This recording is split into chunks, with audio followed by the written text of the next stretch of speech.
feed a bunch of it as long as they don't have an allergy. That's right. All right, to your pet, and get them full, get them tired. An hour or two beforehand. Oh, I would say at least 2 hours. Same thing if you're medicating your pets. All right, listen, start medicating an hour before the sun is going down. Absolutely. Okay.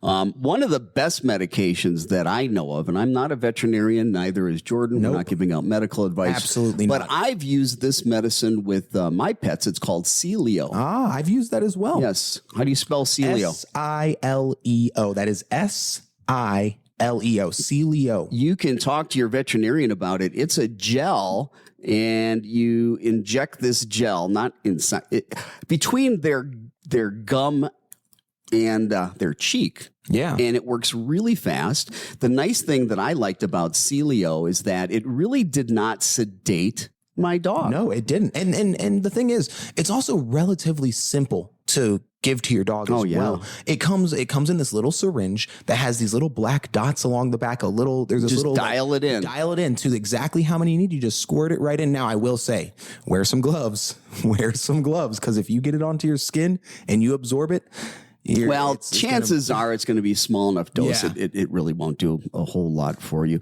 As a matter of fact, the medication, interesting fact here, the medication, what it really is, okay, I think it's called Pexin, maybe. It's a medication that's used when people are intubated. Okay.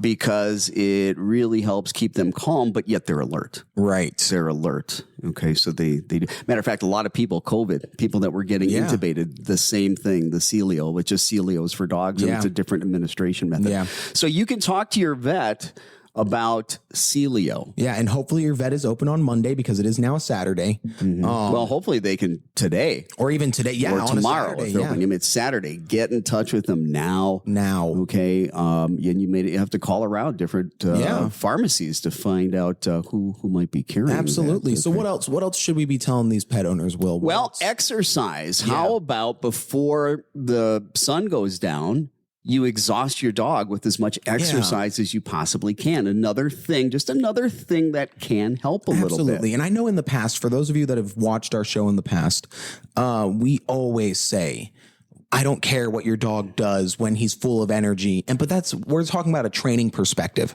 I actually just had a client just yesterday. Like, I kid you not. She texted me and she said, hey, that book that you recommended, Click to Calm, actually, fantastic book by Emma Parsons. Fun fact.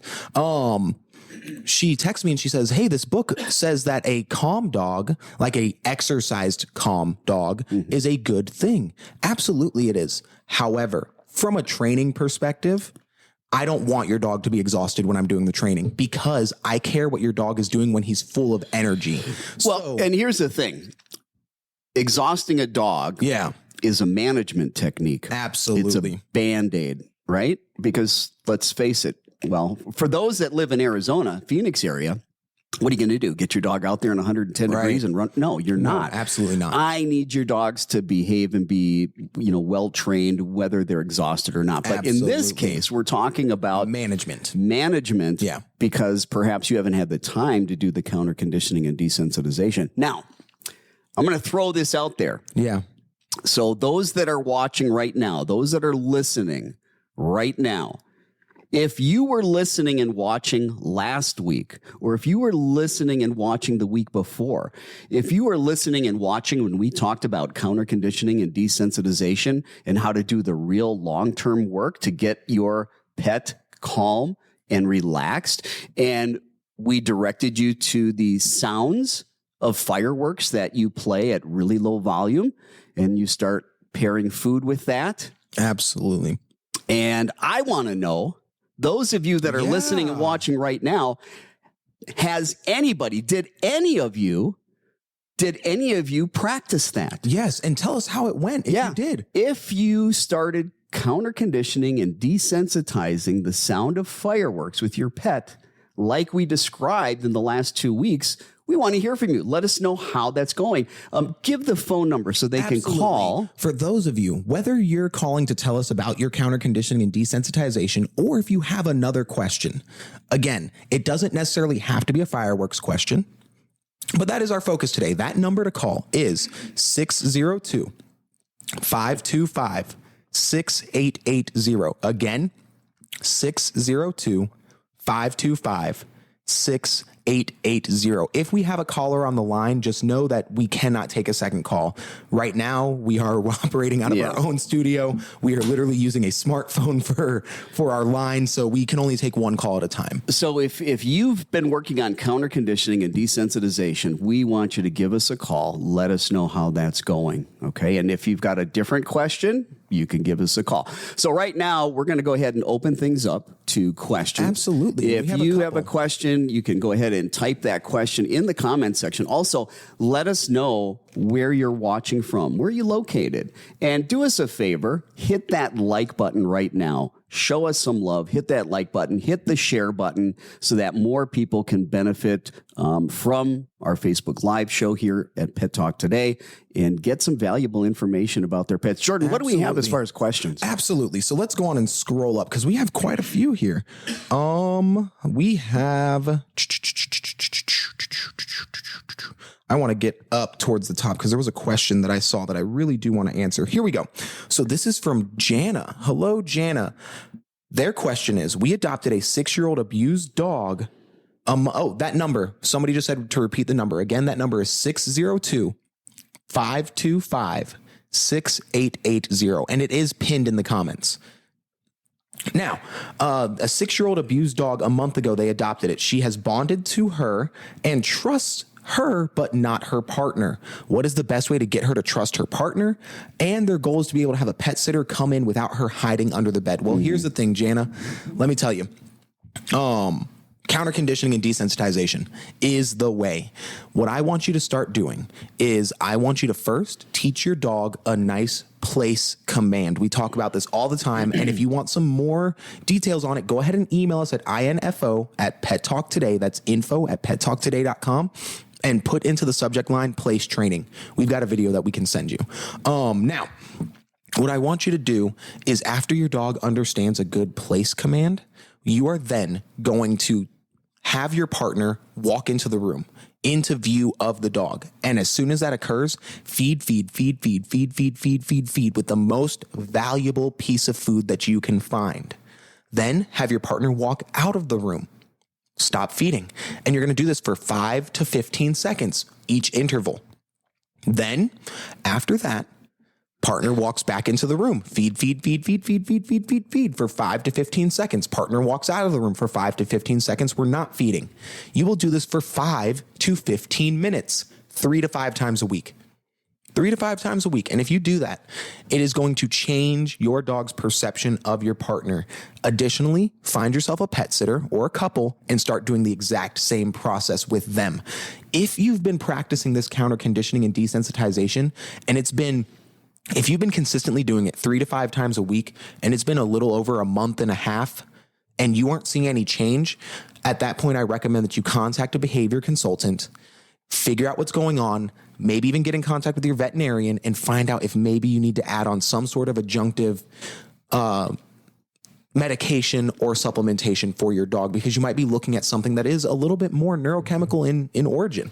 Now, I just want to say something. When you're doing counter conditioning and desensitization, and that's just fancy words for a dog or a cat has a fear or a phobia, and we're changing through behavior modification how they feel about that trigger. Yeah. Okay. So in this particular case, your dog's afraid of your partner. Right.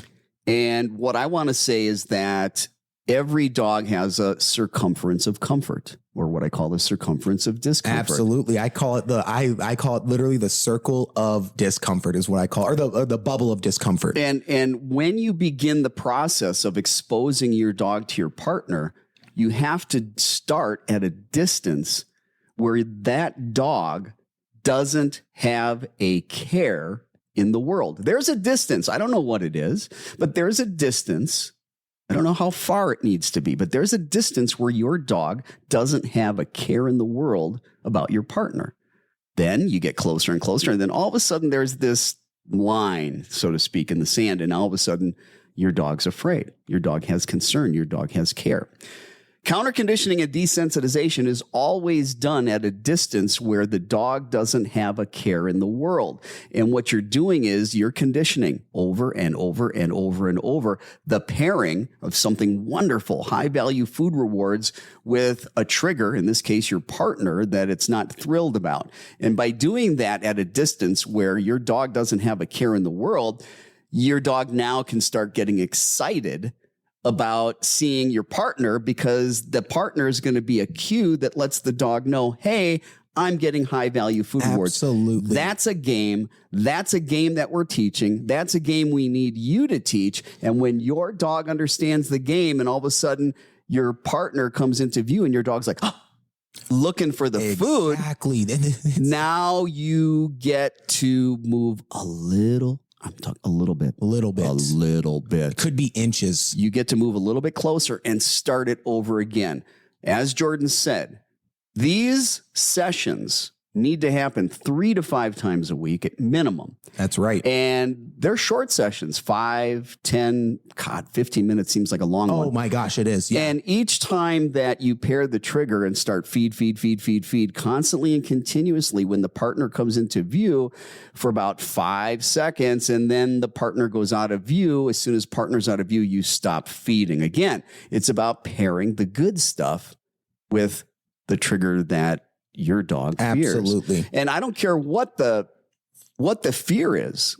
You know, if it's something that the dog is afraid of when it sees something, well, then we got to start at a certain distance. At a distance where the dog has not a care in the world.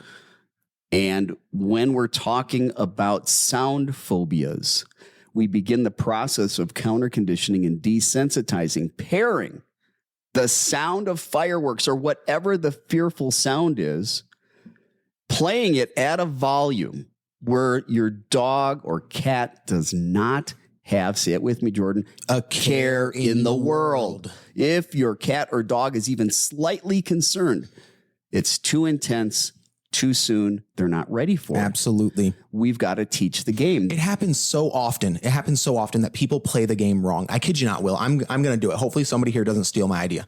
I am going to write a book. I'm telling you, it's going to be How to Train a Dog, teaching the game. Now, people play the game wrong. They play it wrong. They allow the dog to create functionality out of these behaviors. The moment that your dog or your cat or insert animal that we are doing the CC mammal, let's be specific here, mammal, that you're doing the counter conditioning and desensitization with, they react. They become fearful. They become aggressive, whatever it is. They trigger. That's the emotional state. Exactly. And we're trying to get rid of that emotional state. Exactly. If when they experience the trigger, they have a care, they have a concern. That's what we don't want. And then when you're feeding them after they have a care, guess what? Let's talk about learning theory. Learning theory tells me associative learning, exactly, Pavlovian, classical 0 conditioning to half a second. So whatever happens 0 to half a second before the feeding starts, that's what the dog is being rewarded for. That's what the cat is being rewarded for. So when your dog is barking, growling, reacting, when your cat is becoming fearful, shivering, hissing, whatever it is, and you start feeding them, yeah, it probably is going to stop the barking. It's going to stop the hissing, probably, if you're using valuable enough food. But you just reinforced that behavior. You taught the game wrong. So just, again, make sure that when you're doing this, no matter what the trigger is, not a care in the world. The object of the game, in order to win the game, it's not about getting the trigger to be as loud as possible, as quick as possible. You'll get there. You will. That is a symptom of teaching the game properly. Now, we have a few other questions. Well, before we do that, if you want more in-depth information about the counter conditioning and desensitization, so you can start working that behavior modification, so next year on the 4th of July, your pet doesn't care, go to the Pet Talk Today podcast. Go to Spotify, go to Apple Podcast, wherever you get your podcasts from. Look for Pet Talk Today. Episode 64, last week's episode. Right. Okay. And additionally, if you'd rather see our nice, bright and shiny, beautiful faces, go to our page. Scroll down a little bit from this page. Last week, that was episode 64. Absolutely. That's on the podcast. Yeah. Okay. What What other questions? You said we have other questions. We do. So a question that I've seen a lot, it's not really a training question, but I do want to address this. I've seen a lot of people are asking about the old videos. Yes, all of our old videos are posted on the page. You just have to go to our page, click videos, and scroll down. You'll see all the old ones. They're all labeled. In fact, there's a chance that we might be going and renaming them and putting the actual dates on them. I think that'd be a good idea. Personally, I can go and do that. I'll take care of that myself. But additionally, go to any podcast service, Apple Podcasts, Spotify, Google Podcasts, all of these services, and you can hear pretty much every one of our episodes. It's very, very, very rare that we don't upload it to the podcast. And sometimes we will do podcasts that are just on the podcast that are not part of Facebook Live. So if you haven't subscribed to the Pet Talk Today podcast, make sure that you do that. Yeah, absolutely. Because there's things on there. For example, episode 16, 45 minutes of detailed information on how to potty train the most difficult dog. How many people could benefit from that? Oh my gosh. Episode 16. Absolutely. If you like our podcast, please give us a 5-star review. It makes a big difference in our rankings. Helps the world see it. And the higher we rank in Apple Podcasts and these other podcast platforms, the more people get to see it. Let's be realistic here. 4 weeks ago, I'm looking at these comments and I'm seeing everybody's location, and I'm seeing New York, I'm seeing Philly, I'm seeing Fremont, California, I'm seeing North Carolina, I'm seeing Georgia, I'm seeing Illinois, I'm seeing Wisconsin. 4 weeks ago, this was not happening.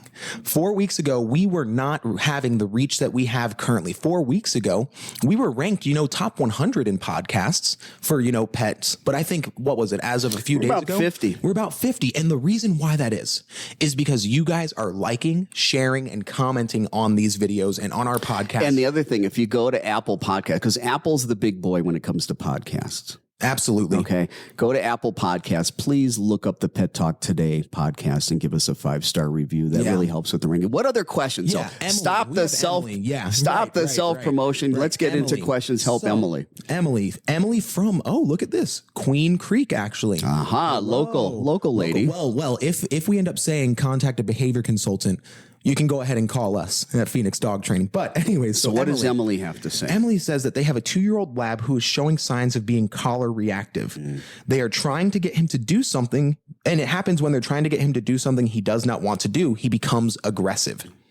Any other time dealing with his collar, for example, putting it on, taking it off, neck scratches, playing with his collar, etc., he is absolutely fine. For example, when they have the biggest problem is bedtime. Routine is at 9 p.m. Everyone goes to bed. They have their own beds in their room. And wait a minute now. Are you going to tell me that the dog doesn't listen and so they grab the collar? That's exactly what they do. Yep. So, okay. I'll let you want to. So first and foremost, we know, Emily, that doesn't work. Yeah. Okay. That doesn't work. You need to think about what is it that you want your dog to do? And you need to take the time, be proactive, and train. If you've got a really solid recall, if you've been working on having your dog come when called, and it's really, really solid, and you've motivated the dog because there's been a paycheck. Now, a lot of you want your dogs to work really hard, but you don't want to pay them. You don't want to pay them. Right. Give them food.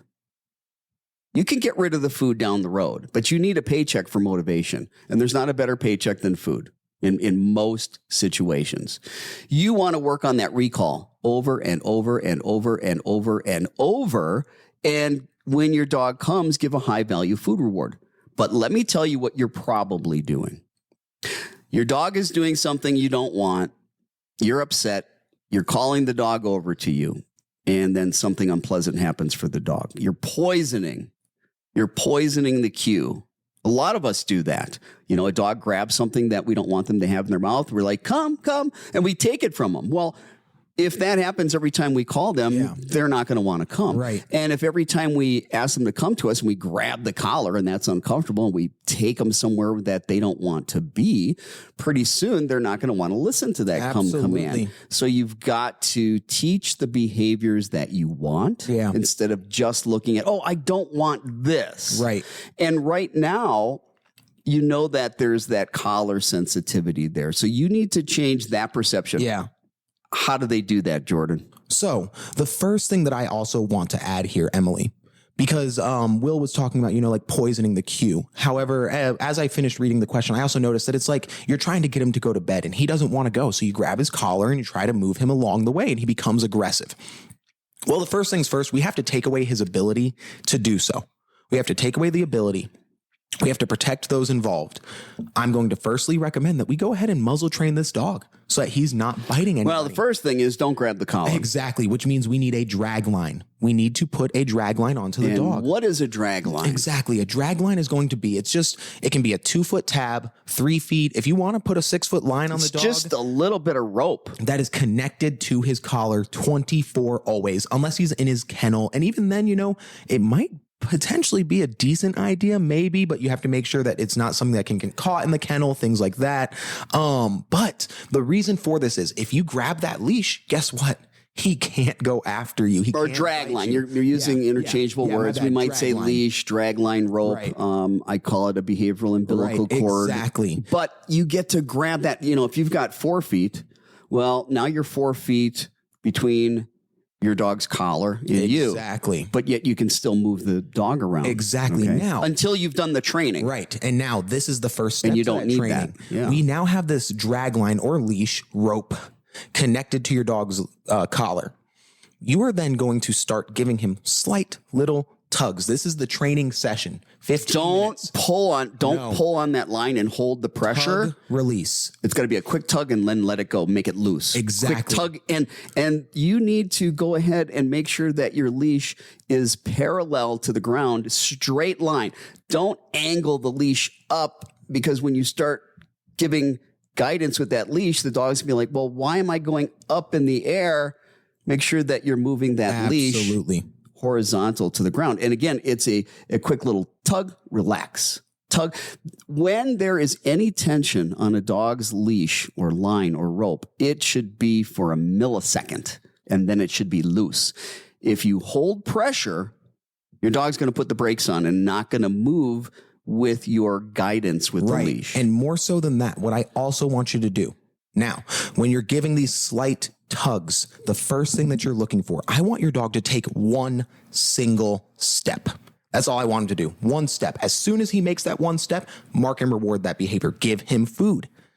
Do it again. Get him to take a step. Mark and reward. He's gonna be like, oh my gosh, mom pulls on my neck, which is something that we already know he doesn't like, and then I get rewarded for following him. If you don't know what Jordan means when he says mark and reward, you probably know what reward means, but if he says mark and you don't know what mark is, it's a communication system. Marker training. One type of marker training is clicker training. Absolutely. Look up marker training, and you can do a Google. Look up marker training. You'll know what he's talking about, because this episode's not about markers or using markers. Yeah. But you'll hear us say that a lot. Absolutely. Absolutely. And I see that people are asking about the fireworks and whatnot. We did talk about it a little bit at the beginning, and we are going to talk about it more. We're just answering some of the questions. And also those that, if you just joined us, I'm Will Bangura. And I'm Jordan Marsteller. And you're listening to Pet Talk Today. We're here on Facebook Live each and every Saturday morning from 9 until 10 Mountain Standard Time. Right now, we're also on Pacific Time. That's right. But please do us a favor. Hit that like button right now. Hit that share button so more people can benefit from this. If you're just joining us and you want more in-depth information on fireworks and how to help your pet, yes, listen to today's show. But last week's show, we really went in depth into how do you do the counter conditioning, the desensitization. How do you actually change that emotional state? Right now, the dogs, the cats that, have problems with fireworks, they're panicking. That's their inner state. And with counter conditioning and desensitization, we can teach them to like the sound of fireworks, if nothing else, to be neutral. Right. We went in depth into that last week's show. We did, and we are talking about it in this show. Yeah. We've been talking about it for 3 weeks. Absolutely. Absolutely. We've been doing it every day, and we're going to keep talking about it. So now, We do actually have a fantastic question, and I think I'm going to start off by letting you answer, and then I'll kind of jump in. All right. This is from Shelly. This is the first time I've ever seen this question. Where's Shelly from? Actually, I'm not certain. She didn't specify. So Shelly, go on and comment where you're watching from. But Shelly says, what kind of dog do you have? She says, any suggestions to help post fireworks? Mm-hmm. My dog won't walk around our neighborhood for weeks, sometimes even months after there is an evening of fireworks, night or day. She will get in the car and walk if you drive a couple miles away from the neighborhood. Mm-hmm. She is also fine going in the backyard after the fireworks. Mm-hmm. Yeah. So when you go in the backyard after the fireworks, probably you don't have a leash on the dog. Right. But when you go for a walk, you probably have a leash on the dog. And one of the things you can begin to do is put the leash on the dog, go out in the backyard, reward, come back in, take the leash off, put the leash on the dog, go into the backyard, reward, go back in the house, take the leash off, repeat, repeat, repeat, repeat. Then when that game, it's a game, folks, when your dog understands that game, now do the same thing at the front door. Yeah. But you're not going for a walk. Okay. You're just going to go out that front door, give a treat, come back in. You need to do what's called successive approximations. Absolutely. All right. And that's a fancy way of saying break it down into baby steps. Baby steps, okay? You know, maybe the first thing we need to pair with high value food rewards is just putting the leash on your dog near the front door. Yeah. And Absolutely. doing that over and over until that's a wonderful experience. And then maybe the next successive approximation, the next baby step might be you just touching the door handle. Yeah. And rewarding every time you do that. Then maybe the next one is just opening the door maybe 3 inches. Yeah. And then the next time it's opening it 10 inches. Yeah. And then opening the door completely. And then maybe taking 1 step out the door. Baby steps with high value food rewards. Now, if you've got a pet that is so scared, I was just about to go ahead and say it. Yeah, because I was just about to say we need to address the severity here. If one evening of fireworks, yes, I am by no means downplaying that this is a real intense thing for a lot of dogs and cats. Most recover faster. Yeah, much, much faster. Let's talk about normal. We when we're assessing a dog and we think, you know, this is a dog that needs more than just behavior modification. Because weeks, months, more than a couple days, I'd even say a day or two of your dog being a little like, what is going on? Even a day or two is a long time. It's a long time for a dog not to recover. Exactly. And so one of the things that we look at when we suggest to people, maybe you should make an appointment with your vet, maybe we should be looking at whether or not adding behavior medication along with the behavior modification is warranted in order to be able to make some progress. Yeah. Minimum, Shelly, you need to contact a behavior consultant. Your dog is having an extreme response. Yeah. This is one that's very severe, and, you know, severe cases are difficult for trainers. Absolutely. Much less, you know, just your pet parent trying to do it on their own. So there's things that you can do, but in this case, I don't know. You can try the successive approximation, really break it down in little baby steps. But if you've been doing that for 2 months and you're not getting anywhere, well, that's a possible sign that your dog may need medication. Yeah, and that's something to talk about with your vet and your behavior consultant. Exactly. That is something because, and you know, we may have time to get to it. That is something that I genuinely think we need to dedicate an entire episode one day on how to choose a dog trainer based on what you need. It's fantastic. How about we get back to some more questions? Absolutely. Let's do it. All right. Good deal. Okay. Let's see. Well, Barbara, that is a question that is definitely best suited for your veterinarian. She wants to know why dogs get fatty tumors. And I'm not going to sit here and pretend that I know things that I do not know or things that are outside of my professional expertise, my area of expertise. And that is a question that I would take up with your veterinarian. Absolutely. That's a medical question. Absolutely. Absolutely. Let's see. So we have a few other questions. Ooh, here's one that actually got a lot of likes. So I guess a lot of people want to know how to answer this one. How do I train my dog not to bark bark at everything and everyone outside while she is inside of the house? Well, first things first, we need to look at the environment. Step one, if you are not actively doing the training, you have to remove your dog's ability to do so. Which means that you make it so that the trigger that's causing your dog to bark is not available to your dog. The dog has to stop rehearsing the behavior. Yeah. I know that's not what you want to hear because, like, well, if it was that easy, we would stop it, right? Let me tell you how effective just changing your environment is. I have a client, 4 dogs. That's step one. We're not saying that that's the total answer. Exactly, but it helps out so much in some cases. I have a client, 4 dogs in the house, incessantly barking at the front window all the time, no matter what. Car drives by, bark, bark, bark, bark, bark, bark, bark, bark, bark. Person walks by, bark, bark, bark, bark, bark, bark, bark, bark, bark. Dear Lord forbid if a delivery driver walked up to the house going crazy. Slamming against that window, exactly, right? Exactly. I showed up for my second session with them after I told them we need to implement management and stop the behavior from occurring. And as I'm walking up to the house, Will, I love this. As I'm walking up to the house, I'm noticing there's something about the front window that's off. I don't know what it is. Something just isn't like, it just looks weird. Yeah. As I get closer, remember back in school when you were doing a science fair project, you had that trifold, like poster board? Yes. There was one of those taped in the window. Couldn't see inside the house anymore. Obviously, it was an eyesore, to look at walking up. And I walked in and I was like, hey, I noticed that you made a few changes. You did some interior redecoration. They're like, yeah, you told us that they had to stop being able to practice the behavior outside of training. Window coverings. Exactly. Imagine that. They covered up the window. Guess what? They kept it there for about 2 months. And then during that 2-month time period, they were doing the training, which we'll get into. They now have had that window covering down for about 4 months. And they're not having a barking problem. The dogs no longer bark at the windows, period. But you're never going to get a handle on this if the dog can continue to rehearse the behavior. Yeah. And you've got to get window coverings. You've got to be able to stop the behavior from being rehearsed.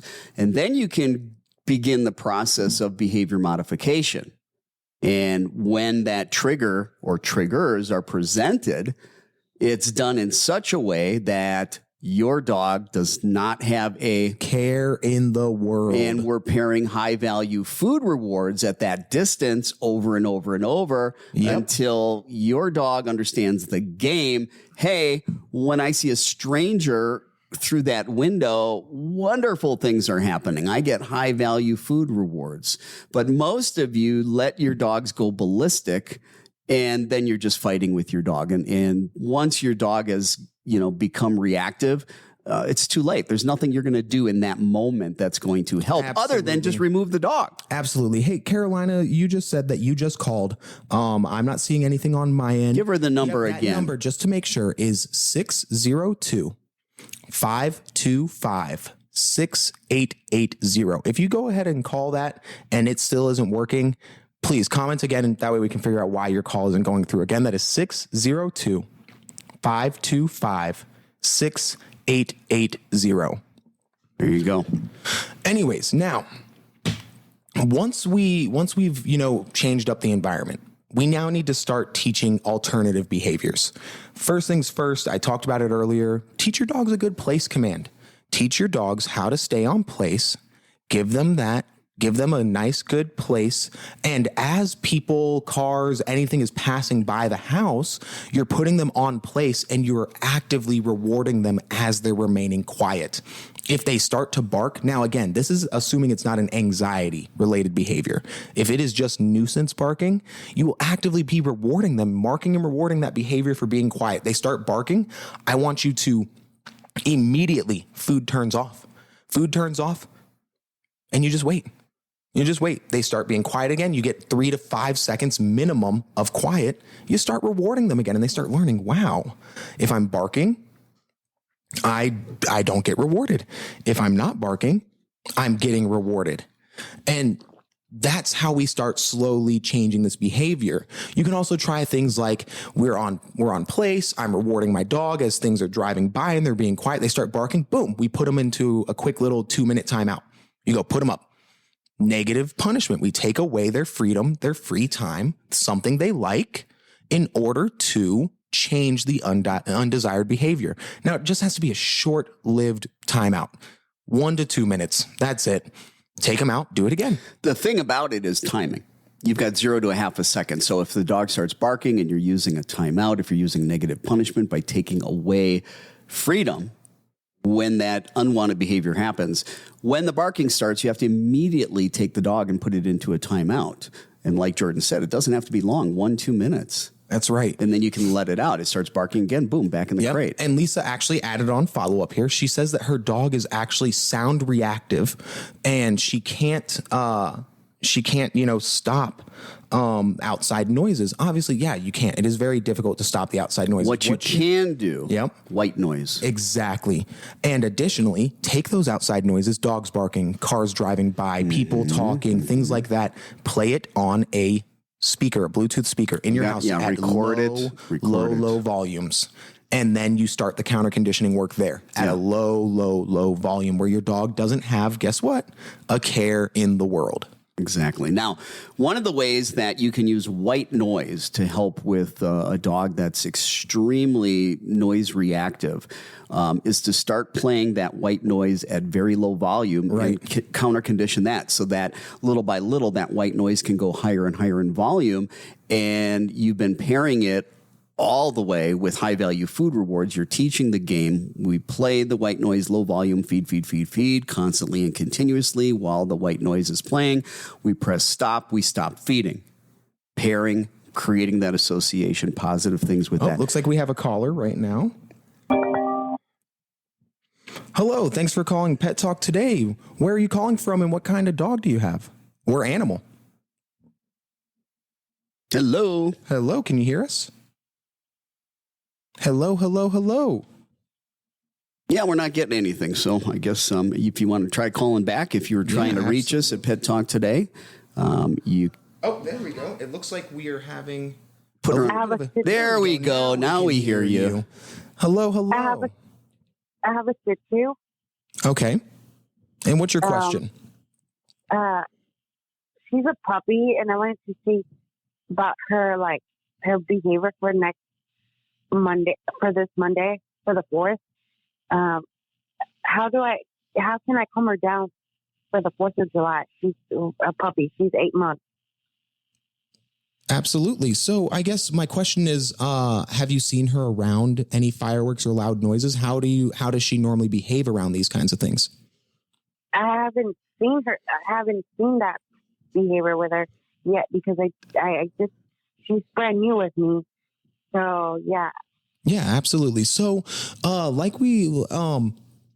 what I want you to do is I need you to find an internal closet inside of your home, just like we were talking about at the beginning of the show. But if you missed that, I'm going to go over it for you right now. I want you to find a closet that is inside of your home, centrally located. Don't take the clothes out. Make it to where you can go inside, some blankets, some pillows, things like that. Get a nice Bluetooth speaker, play some reggae because believe it or not, scientifically speaking, reggae is the most calming music for dogs. I want you to play some reggae music at low volumes, lots of high value food rewards. Make sure that it is a nice, positive, calming, relaxing environment for your dog inside of that closet. And as the fireworks are occurring, you are just continuing to feed, love, praise beforehand, preemptively. I want you to spend the day on Monday exercising your dog. Lots of fetch, lots of running around, but you did say a little puppy that's a Shih Tzu. So make sure that you're, not overworking your dog and make sure that you are actively keeping them hydrated, things like that. And then additionally, if we aren't looking at any types of allergies, I want you to give lots and lots of turkey, specifically turkey, about an hour to minimum 2 hours before the fireworks and everything are going to start, because that turkey is going to help relax and calm. And that feeling on Thanksgiving that you get when you've eaten too much turkey and you get really tired. That's what I want to happen with your dog. Does all of that make sense? Is there anything that you want to add here, Will? No, I think that all makes sense. You begin the process too of kind of gauging, and you may already know this because you've had the puppy for a while. When other type of loud noises occur, Yeah. how does your puppy respond? Absolutely. Absolutely. And this is your chance to find out, is this something that you are going to have to actively on the side counter condition and desensitize? Yeah, Yep. you've not experienced it yet, so it's about experiencing it.